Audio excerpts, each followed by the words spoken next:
Chinese Foreign Minister Wang Yi accused America of harming China's legitimate rights, and berated American counterpart, Secretary of State Antony Blinken, over Washington's relationship with Taiwan at an in-person meeting Sunday at the G20 summit in Rome. The meeting was the first between the two top diplomats since their encounter in Anchorage, Alaska, in March. On that occasion, the team of Chinese diplomats meeting Blinken and National Security Advisor Jake Sullivan accused America of gross human rights abuses, citing the far-left Black Lives Matter movement. China is home to what is believed to be the world's largest concentration camp system and is currently engaging in genocide against several Muslim-majority ethnic groups, most prominently the Uyghur people of East Turkestan. Blinken suggested that he agreed with the Chinese diplomats at the time regarding America's lack of moral authority in remarks following that meeting, telling reporters, "We know we have work to do at home." According to China's government-run Xinhua news agency, Wang did not attack the United States for alleged racial injustices this weekend. Instead, Wang complained to Blinken that American support for the sovereign nation of Taiwan, which Beijing incorrectly claims as a province under its control, had caused serious harm internationally. The crux of the current situation across the Taiwan Strait is because the Taiwan authorities have repeatedly tried to break through the One China framework, Wang reportedly said, and the United States' connivance and support for Taiwan independence forces is also to blame. We urge the United States to realize the serious harm of the Taiwan independence, to pursue a real One China policy, instead of a fake one, to fulfill its commitments to China faithfully rather than treacherously, Wang demanded. The United States does not formally recognize Taiwan as a country because maintaining diplomatic ties with the Chinese Communist Party requires it not to do so. The One China policy states that only one China exists in the world, which Beijing asserts is itself and not the Republic of China, Taiwan's official name. Wang also reportedly demanded that Blinken work to prevent Congress from actions that hurt the interests of Communist China, despite America's separation of powers system preventing the State Department from having any such authority.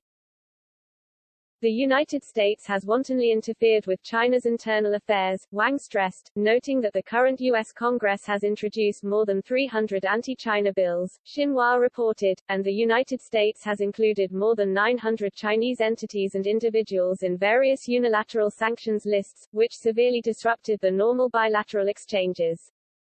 Wang referenced Blinken's poor display in Alaska, asserting that it showed America the two countries must respect each other and treat each other equally, according to Xinhua. The State Department readout of the meeting between Wang and Blinken differed significantly in tone from Chinese state media coverage of the event. State Department spokesman Ned Price wrote that Blinken raised concerns about, among other issues, China's human rights atrocities in Xinjiang, Tibet, Hong Kong, the East and South China Seas, and Taiwan. Xinhua reported that Blinken simply promised the United States will continue to adhere to the One China policy, and the two sides should develop bilateral relations in the spirit of mutual respect. It did not mention Xinjiang, East Turkestan, or any of the regions in which China is implementing ethnic cleansing policies, such as Tibet. The State Department claimed that, rather than confront Wang on China's rogue state behavior, he affirmed the areas where our interests intersect and where we can work together, and underscored the importance of maintaining open lines of communication. Chinese officials have escalated the aggressiveness of their rhetoric regarding Taiwan after remarks President Joe Biden made last month in which he stated Washington has a commitment to defend the island militarily from a Chinese invasion. Biden had previously compared America's military commitment to Taiwan to that of NATO countries, which the United States is treaty-bound to defend. No such treaty exists with Taiwan. The White House rapidly issued a statement last month walking back Biden's promise.